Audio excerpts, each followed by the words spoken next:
ఇక జూబ్లీ నియోజకవర్గంలో కాంగ్రెస్ ప్రలోభాలకు సంబంధించి ప్రస్తుతం మనతో డిస్కషన్ లో జాయిన్ అవ్వడానికి మన్నే క్రిషాంక్ గారు బీఆర్ఎస్ నేత స్టూడియోలో సిద్ధంగా ఉన్నారు. Good evening sir. Good evening sir. రేపే జూబ్లీ బై ఎలక్షన్ పోలింగ్ ఉంది, కానీ జూబ్లీ కాన్స్టిట్యుయెన్సీ మొత్తం కూడా ఒకటే చర్చ జరుగుతుంది. అసలు బై ఎలక్షన్ పోలింగ్ అనేది సజావుగా జరుగుతుందా లేదా అనేది ఇప్పుడు ఈ ప్రశ్న ఉత్పన్నం అవడం ఏంటి అసలు?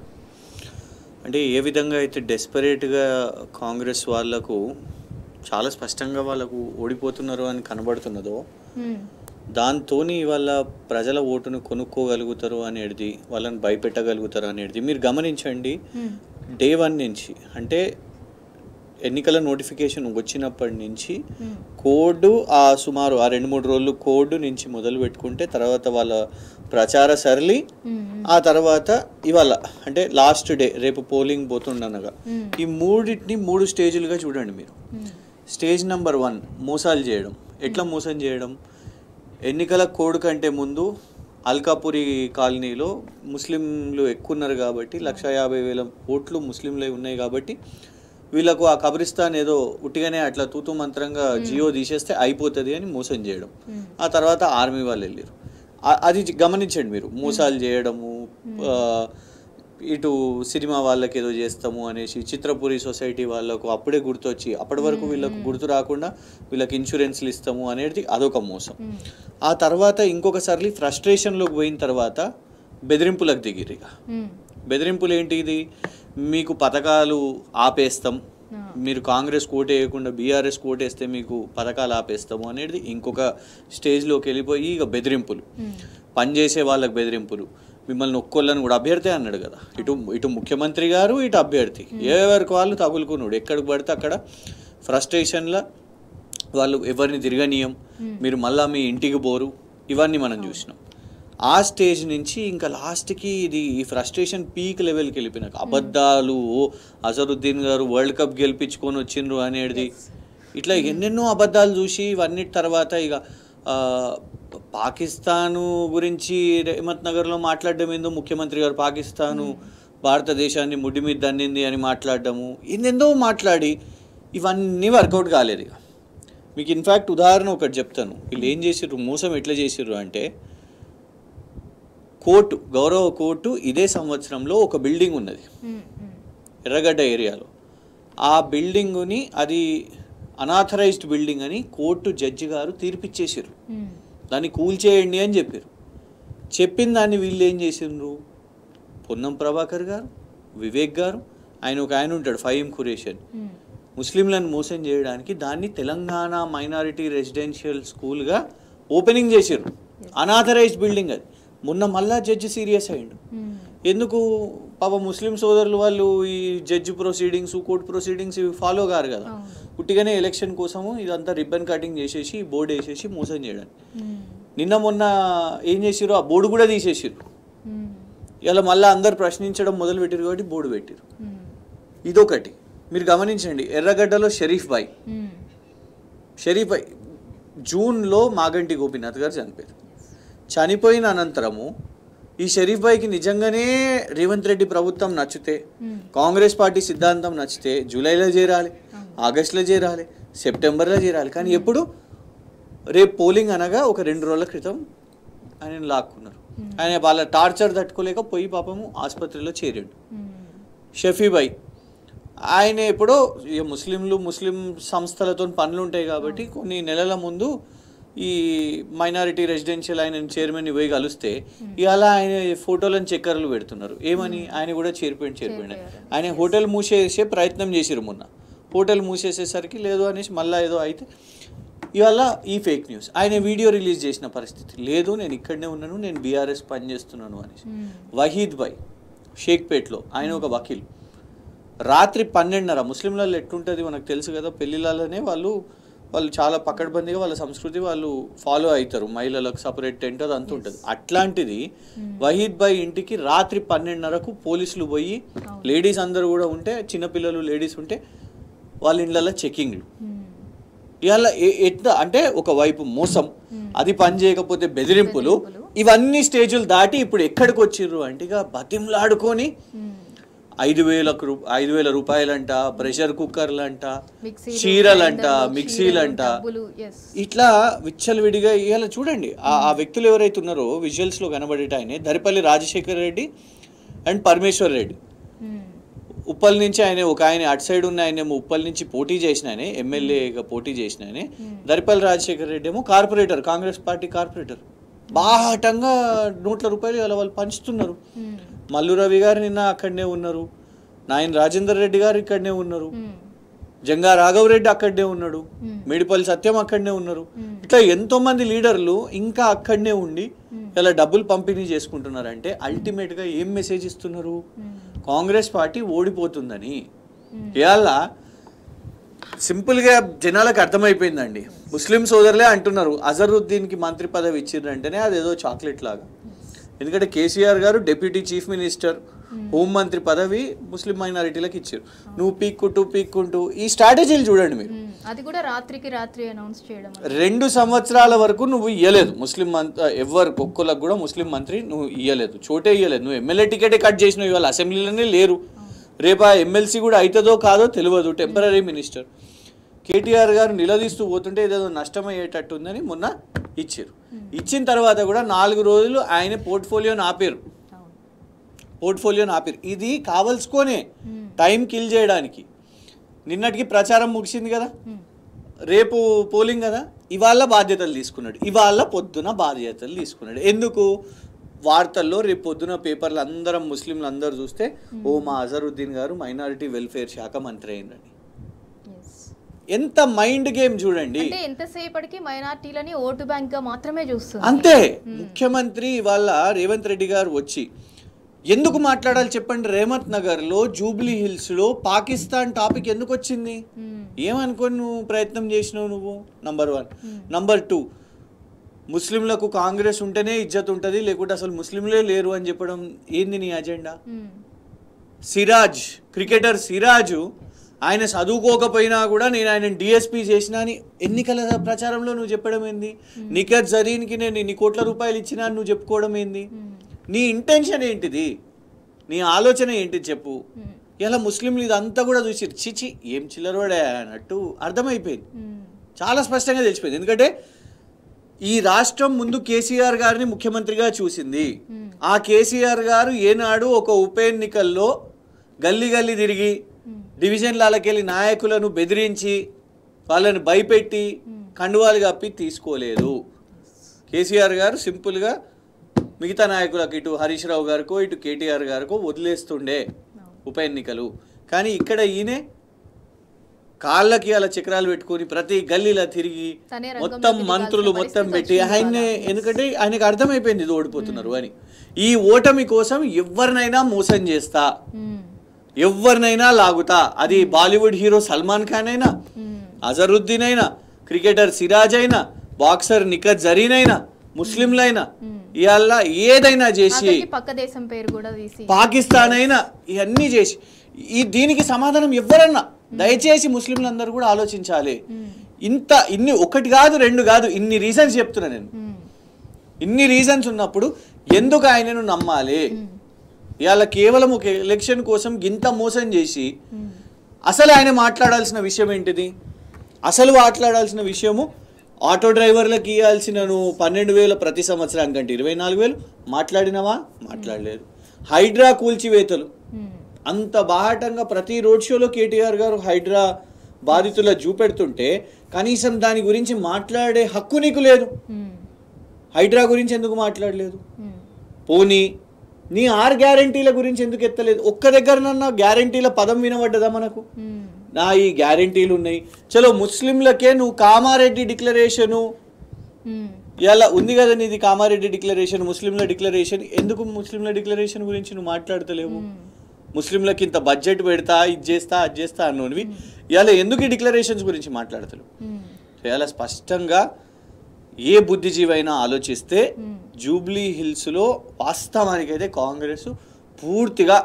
బట్ సార్, జూబ్లీ నియోజకవర్గంలో అయితే ఒక చర్చ అయితే జోరుగా జరుగుతుంది. 6 గ్యారంటీలు 420 హామీలు ఏమో కానీ రేవంత్ రెడ్డి చెప్పినట్టు 7వ గ్యారంటీ అయితే కంప్లీట్గా ఫుల్ఫిల్ చేశారు. అదే ఇప్పుడు మనం మాట్లాడుకున్నట్టు బెదిరింపులు, అబద్ధాలు చెప్పడము, జూబ్లీ బై ఎలక్షన్ గురించి వాళ్ళు చేస్తుందంతా ఇదేనా 7వ గ్యారంటీ అని చెప్పి కూడా ప్రశ్నిస్తున్న సందర్భం మనం చూస్తున్నాము. 100% కదండి. ఇవాళ ఎక్కడికక్కడ కేసులు వేసి పోలీసులను ఉపయోగించి ఎర్రగడ్డ షరీఫ్ భాయ్ దగ్గరికి టాస్క్ ఫోర్స్ని పంపించారు, నీ ఇల్లు కూల్చేస్తామని చెప్పారు. ఆ తర్వాత ఆయన బలవంతంగా కండువా కప్పుకోవాల్సిన పరిస్థితి. మీరు అన్నట్టు 6 గ్యారంటీలు వదిలేసి ఆయన్నే చెప్పిండు కదా, అరే మనం జూబ్లీ హిల్స్ ఓటర్లు ఎంత అండి పాపం, వాళ్ళు చాలా చిన్నోళ్ళు. ఎల్ఎన్టీ సంస్థ ఈ దేశంలో అతిపెద్ద సంస్థ, నిర్మాణ సంస్థ. ఎల్ఎన్టీ సంస్థ సిఎఫ్ఓనే నేను పోలీసుల వాళ్ళకి చెప్పినాను, ఆయనను బుక్కలేయండి అని చెప్పినాను అన్నాడు.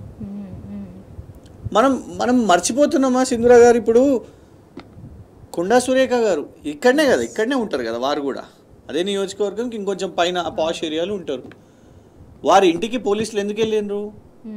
ఎందుకంటే వాళ్ళ ఓఎస్డి ప్లస్ సీఎం గారి కార్యాలయం నుంచి రోహిన్ రెడ్డి వీళ్ళిద్దరు కలిసి డెక్కన్ సిమెంట్స్ వాళ్ళను తుపాకీ పెట్టి బెదిరించారు. మరి గంత పెద్ద పెద్ద వాళ్ళను, ఎల్ఎన్టీ సంస్థ సిఎఫ్ఓను, డెక్కన్ సిమెంట్స్ వాళ్ళను బెదిరించగలిగిన వాళ్ళు జూబ్లీ హిల్స్ ఓటర్లు ఎంత అండి? సింపుల్గా భయపెట్టగలుగుతారు. మీరు ఇటు బీఆర్ఎస్ ఎన్నికల సరళి చూడండి, ఇటు కాంగ్రెస్ పార్టీ చేసిన ఎన్నికల సరళి చూడండి. ఎంతసేపు బూతులు, తిట్లు. కేటీఆర్ గారిని 10 సంవత్సరాలు నువ్వే కదా మున్సిపల్ శాఖ మంత్రి, చెత్తనా కొడుక, ఇది అదని ఫ్రస్ట్రేషన్ కదా అది. కేటీఆర్ గారు దాన్ని పెద్దగా పట్టించుకోలేదు. ఎందుకు అంటే మన ఇంట్లో చెత్త రోజు తీసుకుంటాం కదా, 2 సంవత్సరాలు వదిలేస్తామా? ప్రతిరోజు ప్రతి ఇంట్లో ఊడ్చుకుంటారు, తుడిచే వాళ్ళు తుడుచుకుంటారు, బాసన్లు తోముకునే వాళ్ళు బాసన్లు తోముకుంటారు, చెత్తని రోజుకి రోజు పడేస్తూ ఉంటారు. కానీ రేవంత్ రెడ్డి గారి ఇంట్లో 2 సంవత్సరాలు పెట్టుకుంటారంట చెత్త. ఎందుకంటే ఇంకో 3 సంవత్సరాలు పెట్టుకుంటే అప్పుడు కేటీఆర్ వస్తే ఆయన సాఫ్ చేయాలంట. అట్లున్నది నీది. చెత్త ఎందుకుంది అట్లా అంటే ఆయన 10 సంవత్సరాలు మున్సిపల్ శాఖ మంత్రి ఉండే, ఆయన సింపుల్గా దాటాడు. ఇంత అవగాహన ఎవరికి ఉండదా? అంటే ముఖ్యమంత్రి గారు ఎట్లా మాట్లాడుతున్నారు చూడండి. 2 సంవత్సరాల పాలన గురించి అందుకే మాట్లాడతలేడు. ప్రెస్ మీట్లలో ఏం చెప్తున్నాడు? నా 2004 నుంచి 2014 వరకు చూడండి, రాజశేఖర్ రెడ్డి గారి టైం చూడండి, కేసీఆర్ గారి టైం చూడండి, నా 2 సంవత్సరాల గురించి మాట్లాడకండి అన్నట్టుంది. రాజశేఖర్ రెడ్డి గారిది నీ ఖాతాలకు ఎందుకు వేస్తారు? 2 సంవత్సరాల గురించి మాట్లాడితే మొత్తం విమర్శలే ఉంటాయి కదా సార్. విమర్శలా? ప్రజలు బూతులు తిడుతున్నారండి. విమర్శలు కాదు, మనం వేయలేకపోతున్నాం. ఛానళ్ళు మనం విఘ్నతగా నడుపుకోవాలి కాబట్టి సోషల్ మీడియాలో ఛానల్లో పెట్టలేకపోతున్నాం. కానీ బండ బూతులు తిడుతున్నారు, తిట్టి పెట్టండి అని చెప్తున్నారు. ఎవరు మంచి చెప్తారు చెప్పండి? ఎవరు మంచి చెప్పేటోళ్ళు లేరు. ఆటో డ్రైవర్లు మంచి చెప్తారా? నువ్వు 2500 ఇవ్వలేదని మహిళలు మంచిగా చెప్తారా? నువ్వు 4000 పెన్షన్ అని చెప్పినావు అని వాళ్ళు చెప్తారా? నువ్వు ఇచ్చే 5000 ఓటు వాస్తవానికి వాళ్ళకు ఒక్క నెలకు వాళ్ళకు రావాల్సిన హక్కు. నీకెందుకు ఓటేయాలి చెప్పు? అందుకే కదా బీఆర్ఎస్ కాంగ్రెస్ బాకీ కాడని ఎందుకు తీసింది? ఎందుకు అంటే 4000 ప్రతి నెల పెన్షన్ వృద్ధురాల కంటే ఎంత రావాలి? వాళ్ళకు 96,000 రావాలి. నువ్వు ఇప్పుడు ఇచ్చింది ఓటుకు 5,000 కదా. సో వాళ్ళకి ఇంకా 91,000 వాళ్ళకి రావాలి, ప్రభుత్వం నుంచి రావాలి. నువ్వు అది అప్పుడు నీకు వృద్ధులు వాళ్ళు పెన్షన్లు వాళ్ళు ఓట్లు వేస్తారు నీకు. నువ్వు 2,500 మహిళలకు చెప్పినావు. సో 2,500 అంటే ఎంత? 27,500 27,500 కాదు, 30,000 60,000 అనుకుందాం. ఇక 2 సంవత్సరాల దగ్గరకు వచ్చేసింది కదా, కొన్ని రోజులు ఎలక్షన్ అయిపోగానే. 60,000 నువ్వు ఇప్పుడు 5,000 ఓటుకి ఇస్తున్నావు, 55,000 ఇంక ఇవ్వలే. ఎందుకు వేయాలి చెప్పు నీకు ఓటు? సో కరెక్ట్గా వాళ్ళకు గుర్తొస్తే, ఓటర్కి గుర్తొస్తే, ఇవాళ సంబరపడిపోయి అబ్బా 5,000 ఓటు వచ్చింది, కుక్కర్ వచ్చింది, లేకపోతే ఇది వచ్చింది అంటే మళ్ళా 2-3 సంవత్సరాలు వాళ్ళకు 2,500 రావు, వీళ్ళకు 4,000 పెన్షన్ రాదు, ఆటో డ్రైవర్లకు కూడా ఏది రాదు. సో ఇవాళ ఏదైతే 5,000 ఏదైతే వాళ్ళు ఇస్తున్నారో ఓటుకు చొప్పున, అవన్నీ కూడా ఈ ప్రజల నుంచి 2 సంవత్సరాలు ఇయ్యని హామీలే. సో ఈ క్లారిటీ 100% ఓటర్లకు ఉన్నది. నువ్వు ఇచ్చేది మా పైసలే మాకు ఇస్తున్నావు, ఇలా నువ్వే మాకు బాకీ ఉన్నావు అనే లైన్ వల్ల క్యాంపెయిన్ పోయింది. కాబట్టి 100% ఈ ప్రలోభాలకు కూడా పెద్దగా ఏమాత్రం కూడా ఓటర్లు డైవర్ట్ అయ్యే పరిస్థితి అయితే లేదు. సార్, అసలు జూబ్లీ హిల్స్ బై ఎలక్షన్లో అసలు సంబంధం లేని వ్యక్తులు, అంటే ఆ నియోజకవర్గానికి సంబంధం లేని వ్యక్తులందరూ కూడా ఎక్కడెక్కడి నుంచో వచ్చి, for example Dornakal Congress party MLA Ramachandra Nayak కూడా ఇంకా అక్కడే పోలింగ్ స్టేషన్ల దగ్గర హల్చల్ చేస్తున్న పరిస్థితి.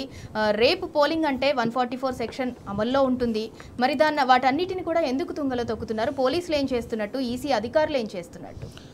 రాహుల్ గాంధీ గారు ప్రవచనాలు పలుకుతుంటే చూస్తున్నారు.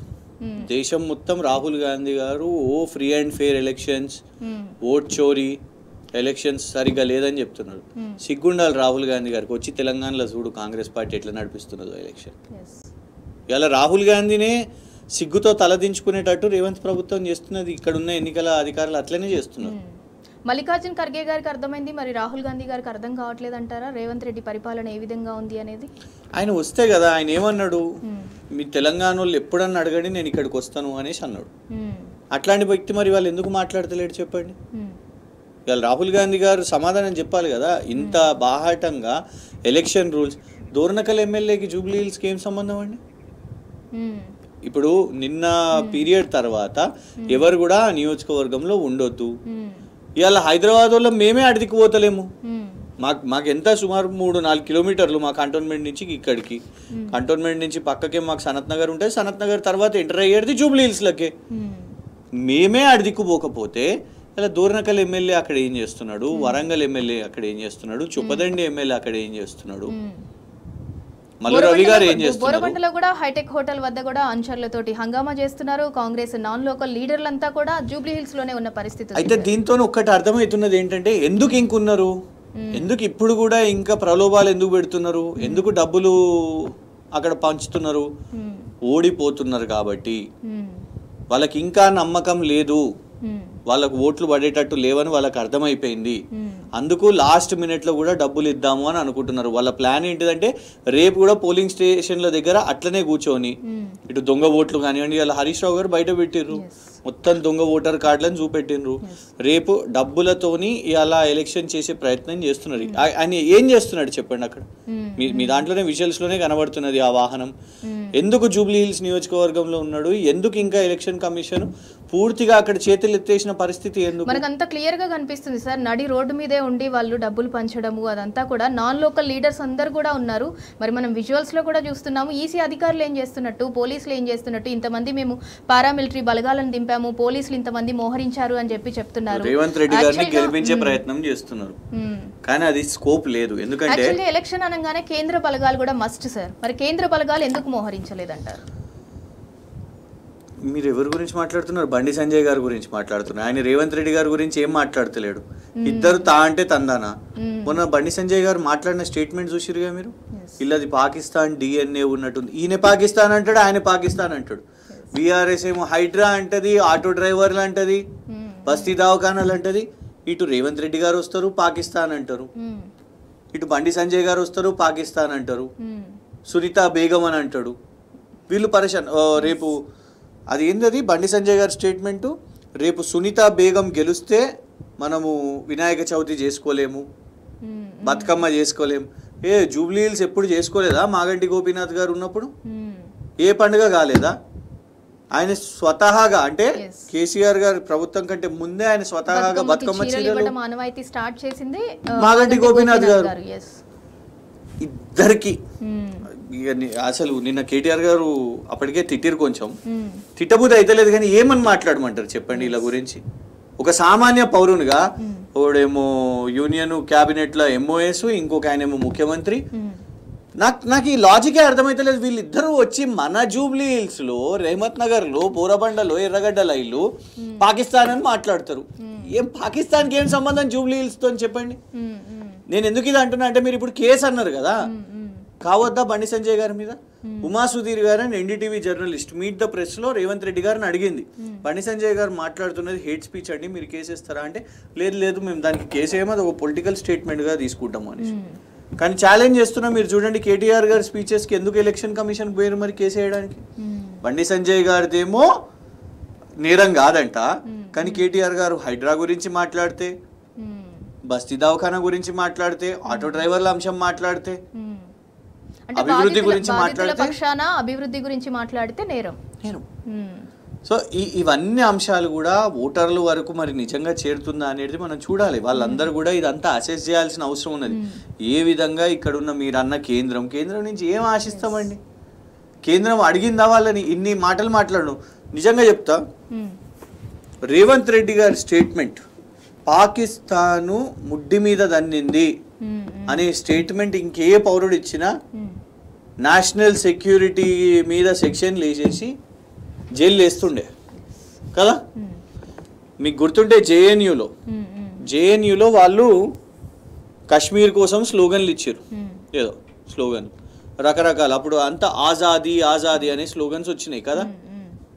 దానికోసం వాళ్ళను నెలల తరబడి సంవత్సరాల తరబడి వాళ్ళని జైలు వేసారు రకరకాల పేర్లు. మరి ఏకంగా పాకిస్తాను మన దేశం తన్నింది, ముడ్డి మీద తన్నింది అని అంటే రేవంత్ రెడ్డి గారు అసలు ఇలా బయట ఉండాలనా? కలిసి ఉన్నారు కదా వాళ్ళు, కలిసి ఉన్నారు కాబట్టి. ఇది వేరే నార్మల్ సిటిజన్ ఎవరన్నా ఇక్కడ పోయి జస్ట్ మనం ఎంతకండి మనం సామాన్య పౌరులం. ఇండియా పాకిస్తాన్ మ్యాచ్ ఉంటే ఇండియా గెలుస్తేనే దాన్ని పెద్ద మనం యుద్ధం గెలిచినామని సెలబ్రేట్ చేసుకుంటాం, రోమాలు నిలబడతామని.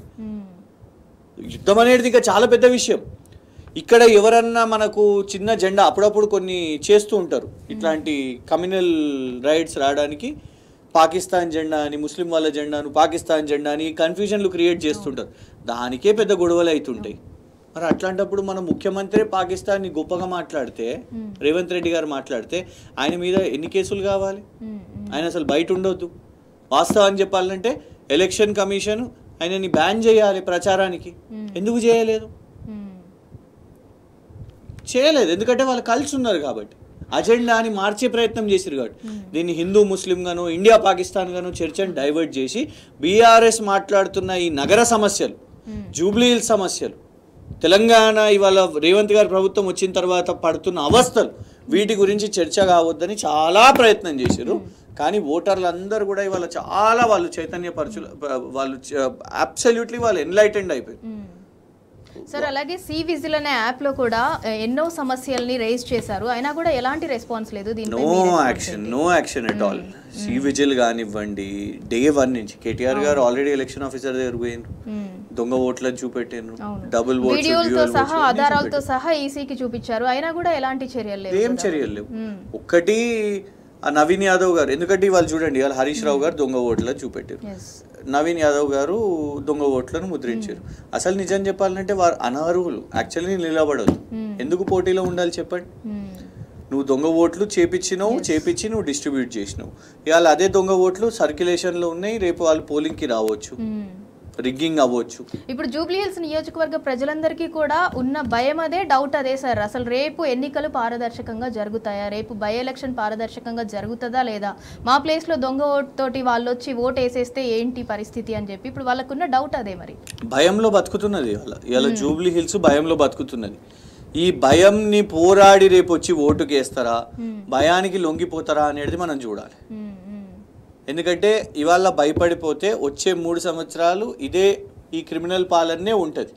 ముఖ్యమంత్రి గారు క్రిమినల్ గానే బిహేవ్ చేస్తున్నారు, వాళ్ళ అభ్యర్థి కూడా అలాగే బిహేవ్ చేస్తున్నారు. This is a fact, this is a reality that హైదరాబాద్లో ఇంత పెద్ద మహానగరంలో ఒక కాన్స్టిట్యుయెన్సీలో ఇవాళ ఒక క్రిమినల్ యాక్షన్ తోని ఎలక్షన్ గెలిచే ప్రయత్నం వాళ్ళు చేస్తున్నారు. అది కూడా ఒక మహిళ మీద రకరకాల టార్గెట్ చేసుకుంటూ, ఆమెని క్యారెక్టర్ అసాసిన్ చేసుకుంటూ, దుష్ప్రచారాలు చేసుకుంటూ, ఇవన్నీ కూడా చేసుకుంటూ. ఇప్పుడు మీకు ఒక ఉదాహరణ చెప్తాను. కేటీఆర్ గారి మీద తప్పుడు ప్రచారం చేస్తున్నారు, గోడలకు పోస్టర్లు వేసారు. చాలా పెద్ద ఆరోపణ, మాగంటి గారి మరణానికి వీరే కారణము అని. వాళ్ళని ఎందుకు అరెస్ట్ చేయలేదు? ఎట్లా పోస్టర్లు పడ్డాయండి? అన్ని పోస్టర్లు ఎట్లా పడ్డాయి? ఇలా కొన్ని ఇట్లా గుంతలు ఉన్నాయి అనేసి ఒక ప్లెకార్డ్ పెడితేనే ఈ గుంతలను ఎప్పుడు పూరిస్తారు, ఎందుకు అభివృద్ధి కాలేదు అని రేవంత్ గారిని అడిగితే సిఐలు ఫోన్ చేస్తారు ఇమీడియట్గా బీఆర్ఎస్ వాళ్ళకు. ప్రజలకు పనికొచ్చే పని, ఈ రోడ్డు నిర్మాణం చేస్తారా, ఈ స్పోర్ట్స్ కాంప్లెక్స్ చేస్తారా అని ఒక బ్యానర్ కడితేనే ఇమీడియట్గా ఫోన్లు వస్తున్నాయి, సిఐల నుంచి ఫోన్లు వస్తున్నాయి. కానీ అదే ఈ తప్పుడు ఆరోపణలు, అది కూడా సమాధానం చెప్తాం, మేము సిద్ధంగా ఉన్నాం. ఎందుకంటే మాగంటి గోపీనాథ్ గారి బ్రదరు జూలైలో ఆగస్టులో కలిసిన కేటీఆర్ గారు మంచి పోయి ఫ్లవర్ బొకేలు ఇచ్చారు. సెప్టెంబర్లో పోయి తల్లిగారు పోయి హరీష్ రావు గారిని కలిసారు. మరి అప్పుడు గుర్తు రాలేదా? సడన్గా మీకు ఇప్పుడు ఎందుకు గుర్తొచ్చింది? మరి అయితే ఇక్కడ పాయింట్ ఏంటంటే ఆ పోస్టర్ల ప్రచారం, పోస్టర్లు ఇవాళ కూడా వాళ్ళు అతికిస్తున్నారు. తప్పుడు ప్రచారం, దుష్ప్రచారం తీసుకుపోవాలి, ఎట్లనన్నా ఓట్లు తగ్గియాలి, కేటీఆర్ గారిని టార్గెట్ చేయాలి అనేసి. కేటీఆర్ గారు అడిగినారు కంటోన్మెంట్ విషయం మీద,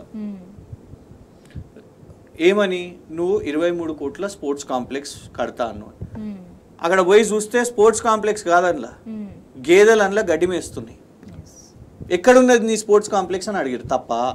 4,000 కోట్ల అభివృద్ధి ఎక్కడ చేసినావో చూపెట్టు అని అడిగారు తప్ప. ఇవన్నీ ప్రశ్నిస్తే వాళ్ళు ఏం చేసిర్రు, రిజైన్ కేటీఆర్ అని 10,000 పోస్టర్లు కంటోన్మెంట్లు వేసారు. మరి వాళ్ళని మీరు ఎందుకు అరెస్ట్ చేయరు? ఎవరు వేసిర్రో వాళ్ళ మీద ఎందుకు కేసు బుక్ చేయరు? సో ఇన్ని వైలేషన్స్ అక్కడ అవుతున్నాయి. వాళ్ళ ఎలక్షన్ కోడ్ ఉన్నా కూడా ఎప్పటికప్పుడు వాళ్ళు వైలేషన్స్ చేస్తున్నారు. రోడ్లు వేస్తున్నారు. ఇప్పుడు రోడ్లు వేసినట్టు కూడా అంటే రోడ్లు తవ్వి బుల్డోజర్ తెచ్చి అక్కడ పెట్టి జేసీబీలు పెట్టి ఇవన్నీ ఏదో చేస్తున్నారు. రోడ్లు చేస్తున్నాము అనే యాంగిల్లో. సార్ ఇందాక నుంచి అంటే మనం విజువల్స్లో చూసి మాట్లాడాము. ఆల్మోస్ట్ మనం ఆ టాపిక్ మాట్లాడి కూడా 10 minutes పైన అయిపోయింది. ఇంకా నాన్ లోకల్ లీడర్స్ అందరూ కూడా కాంగ్రెస్ లీడర్స్ అందరూ కూడా జూబ్లీ నియోజకవర్గంలోనే తిరుగుతున్నారు. ఇంకా డబ్బులు పంచుతూ తిరుగుతున్నారు. పోలీసులు ఏం చేస్తున్నారు, ఈసీ అధికారులు ఏం చేస్తున్నారు అని చెప్పి మనం టాపిక్ స్టార్ట్ చేసి కూడా ఆల్మోస్ట్ 10 minutes అయింది. ఇంకా కూడా స్టిల్ వాళ్ళు అక్కడే ఉన్నారు. మరి 144 సెక్షన్ అనేది జూబ్లీ హిల్స్ నియోజకవర్గంలో అసలు ఉందా లేదా? మీరు ఎమ్మెల్యేల గురించి మాట్లాడుతున్నారండి. ఇవ్వండి, ఇది ఏ ఛానల్, ఇది కనబడుతుందా మీకు? ఎన్టీవీ. చదవండి, మీరే చదవండి, చదవండి. వాళ్ళు ట్వీట్ చేసిర్రు, ఏమని చదువుందో ఆడియన్స్కి తెలిసేటట్టు చదవండి. రేపు సాయంత్రం 6 గంటల వరకు జూబ్లీ హిల్స్లో మంత్రులు అందుబాటులో ఉండాలి. డివిజన్ ఇన్ఛార్జీలతో మంత్రులు అందుబాటులో ఉండాలి. మంత్రులు అప్రమత్తంగా ఉండాలని సూచించిన సీఎం రేవంత్ రెడ్డి. ఎన్టీవీ దాంట్లో బ్రేకింగ్ న్యూస్. ఈ రోజు మధ్యాహ్నం బ్రేకింగ్ న్యూస్ అది. రేపటి వరకు ఉండాలి మంత్రులు అనేది. ముఖ్యమంత్రి మంత్రులను జూబ్లీ హిల్స్ లో ఉండండి, డివిజన్ ఇన్ఛార్జ్లతో ఉండండి అంటే ఇక ఎమ్మెల్యేలు మొత్తం వ్యవస్థ మొత్తం ఇవాళ రాష్ట్రం మొత్తంలో ఏమైతుందో పక్కన పెట్టేసి అది ఆ ఛానల్, ఒక న్యూస్ ఛానల్ ట్వీట్ చేసింది ఇవాళ. ముఖ్యమంత్రి గారి కార్యాలయం నుంచి వారికి సమాచారం వస్తే వారు ట్వీట్ చేసారు. సో ఇక చూడండి ఇక్కడ అంటే election free and fair election కానే కాదు, కానీ ఈ అంత ప్రెషర్ కూడా ఇదంతా మొత్తం మంత్రులు, యంత్రాంగం, ముఖ్యమంత్రి గారు వీళ్ళందరూ చూస్తుంటే ప్రజలకు ఒక మెసేజ్ వెళ్ళిపోయింది.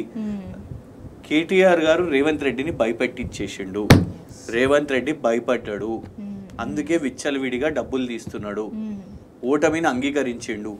సింపుల్ అండి సింధూరా గారు. ఇప్పుడు నిన్న డేట్ ఎంత? నిన్న లాస్ట్ డే కదా, 9th November. 8th November press meet, 9th November దాన్నే పేరును మార్చి మీట్ ద ప్రెస్. ముఖ్యమంత్రి మొన్న ప్రెస్ మీట్ పెడతాడు, మళ్ళా మీట్ ద ప్రెస్ పెడతాడు, 2 రోజులు. అంటే ఎంత టెన్షన్ లో ఉన్నాడు చూడండి. మాట్లాడింది ఏం లేదు, పెద్ద సబ్జెక్ట్ ఏం లేదు, అదే తిట్టినావు, మళ్ళీ ఇక్కడికి వచ్చి మళ్ళీ అదే తిట్టినావు. సో ఇవాళ ఆ డెస్పరేషన్, ఆ టెన్షన్ అనేది ఉన్నది. దాన్ని బీఆర్ఎస్ ఎంజాయ్ చేస్తున్నది. చాలా స్పష్టంగా అర్థమైపోయింది. ఓటర్లకు పాపం వాళ్ళకి ఇక 5-10 వస్తున్నాయి. కంక్లూడ్ చేయండి. అంటే 144 సెక్షన్ ఉన్నా కూడా ఈసీ అధికారులు ఏం చేస్తున్నారు, పోలీసులు ఏం చేస్తున్నారు అని ఇప్పుడు జూబ్లీ హిల్స్ నియోజకవర్గ ప్రజలందరికీ కూడా ఒకే ఒక డౌట్, రేపు మా ఓటు వేరే వాళ్ళు ఫేక్ ఓటర్స్ వేస్తే మా పరిస్థితి ఏంటి అని చెప్పి వాళ్ళకున్న డౌట్. సారీ సుందర గారు, 144 సెక్షన్ లేదు అమల్లో, 420 సెక్షన్ ఉంది ఇప్పుడు అమల్లో. 420 అయిన ముఖ్యమంత్రి విజువల్ చూడండి సార్. కాంగ్రెస్ ఎమ్మెల్యే రాజేందర్ రెడ్డి గారు కూడా ఒకసారి అక్కడ విజువల్ లో చూడండి మీరు. ఎందుకంటే మీరు అన్న 144 సెక్షన్ ఉంటే ఏంది, నలుగురు కంటే ఎక్కువ కనబడొద్దు. మీరు ఎమ్మెల్యేలను చూపెడుతున్నారు, ఎంతమంది జనాన్ని రోడ్ల మీద చూపెడుతున్నారు చూడండి. అంతమంది ఇవాళ గుంపు ఉన్నారంటే డబ్బుల పంపిణీ కోసం అక్కడ ఉన్నారు. నలుగురు కంటే పైన మనం చూసినట్టు ఫేమస్ న్యూస్ ఛానల్లోనే బ్రేకింగ్ వచ్చింది, అది సీఎం రేవంత్ రెడ్డి ఆదేశాలు అని అంటూ. అందుకే నేను మీకు చెప్తున్నా కదా, ఇలా జూబ్లీ హిల్స్ లో 144 సెక్షన్ అమల్లో లేదు, 420 సెక్షన్ అమల్లో ఉన్నది. 420 ఏంటిది? రేవంత్ రెడ్డి గారు చేస్తున్న 420 చర్యలు. ఇలా మొత్తం వాళ్ళ ఎమ్మెల్యేలను, క్యాబినెట్ ని పెట్టి ఇంత పంచుతున్నారు కదా. ప్రజలు చూడాలి, ప్రజలు నిర్ణయించుకోవాలి. తీసుకోండి, వాళ్ళు ఇచ్చే 5,000 తీసుకోండి, కానీ ఓటు మాత్రం కారు గుర్తుకేయండి. లేకపోతే ఇదంతా కూడా వాళ్ళు ఇస్తున్న ఇప్పుడు 5,000 రేపు వాళ్ళ నేరాలు ఘోరాలు మళ్ళా మీ దగ్గరికి వెళ్ళి వసూలు చేయడానికి డెస్పరేషన్. ఇవాళ ఈ 5,000కు లొంగితే మాత్రం వచ్చే 3 సంవత్సరాలు మొత్తం తెలంగాణ, జూబ్లీ హిల్స్ వాళ్ళు ఇవాళ లొంగితే మొత్తం హైదరాబాద్ నగరానికి, తెలంగాణకు ఖచ్చితంగా కూడా ఇబ్బందులు అవుతాయి అనేది వాళ్ళకి ఇలా స్పష్టంగా అర్థమై ఉన్నది ఓటర్లకు. రైట్, థ్యాంక్ యూ సార్, డిస్కషన్లో జాయిన్ అయినందుకు థ్యాంక్ యూ సో మచ్. ఇక అసలు జూబ్లీ హిల్స్ ఉప ఎన్నిక సజావుగా జరుగుతుందా? ఇప్పుడు ఈ క్షణం అక్కడ ఏం జరుగుతోంది? అరాచకాలు చూస్తుంటే డౌటే అనిపిస్తుంది. పోలింగ్ కౌంట్ డౌన్ మొదలైనప్పుడే అరాచకాలు విజృంభించాయి. డబ్బు కట్టలు దండయాత్రలు మొదలుపెట్టాయి. ఎన్నికల కోడ్ గొంతు కోసి అరాచకాలు సృష్టిస్తున్నారు. అధికారం ఉందన్న మదంతో, మనీ పవర్తో తెర వెనుక నుంచి ప్రలోభాల పర్వాన్ని క్రూరంగా నడిపిస్తున్నారు. అసలు ఈ మనీ కట్టలన్నీ చేతులు మారుతున్నాయి. వాటిని పంచుతున్న చేతులు ఎవరివి? లక్షల పైచీలకు చీరలు, మిక్సీలు, గ్రైండర్లు ఓపెన్ గానే పంపిణీ చేస్తున్నారు. అర్ధరాత్రులు మద్యం, మనీ పొట్లాలు గుట్టు చప్పుడు కాకుండా ఇల్లు చేరుతున్నాయి. ఇవన్నీ పంపిణీ చేస్తున్నదెవరు, చేయిస్తున్నదెవరు అనేది ఇవాళ జూబ్లీ హిల్స్ లో అయితే తలెత్తుతున్న ప్రశ్నలు. జూబ్లీ హిల్స్ లో పోలీసులను, అధికారులను అడ్డంగా వాడుకుంటున్నదెవరు? పోలీసులకు ఎక్కడి నుంచి ఆదేశాలు వెళ్తున్నాయి? కాకీల కళ్లకు గంతలు కట్టిందెవరు? బహిరంగంగానే డబ్బు పంచుతున్న యూనిఫామ్ ఎందుకు సైలెంట్ గా ఉంది అనేది అయితే తలెత్తుతున్న ప్రశ్న. ఈసీ అధికారులు అటు దిక్కు కన్నెత్తి కూడా ఎందుకు చూడట్లేదు? అధికారం చేతిలో ఉంటే ఎంతకైనా తెగిస్తారా? ప్రజాస్వామ్య ప్రక్రియను ఇంత ఘోరంగా నవ్వుల పాలు చేస్తారా? స్వేచ్ఛగా ఆత్మ ప్రబోధానుసారం ఓటేసే అవకాశం మాకు కల్పించరా? ఇదెక్కడి దుర్మార్గం అని చెప్పి జూబ్లీ హిల్స్ ప్రజలైతే ప్రశ్నిస్తున్నారు. సి విజిన్ యాప్ అసలు పనిచేస్తుందా లేదా? పనిచేస్తే స్పందన లేదేమి? సి విజిన్ యాప్ లో కంప్లైంట్ ఇచ్చినా కూడా ఎలాంటి రెస్పాన్స్ ఎందుకు రావట్లేదు? వీడియోలు, ఫోటోలు, ఆధారాలతో కంప్లైంట్ చేసినా ఈసీ చర్యలు ఎందుకు తీసుకోవట్లేదు? ఎన్నికలంటే మస్ట్ గా కేంద్ర బలగాలుండాలి. మరి పార్టీలు పదే పదే కోరిన కేంద్ర బలగాలను ఎందుకు రప్పించలేదు? దాని వెనుక మతలబేంటి? ఫేక్ ఓటర్లు, అబ్జర్వర్లకు అడ్డుకట్ట పడేదెట్లా? జూబ్లీ హిల్స్ బైపోల్ పారదర్శకంగా జరిగేదెట్లా? ఇవన్నీ జవాబు లేని ప్రశ్నలే. ఇది ఇవాల్టి బరాబర్ అడుగుదాం. Stay tune.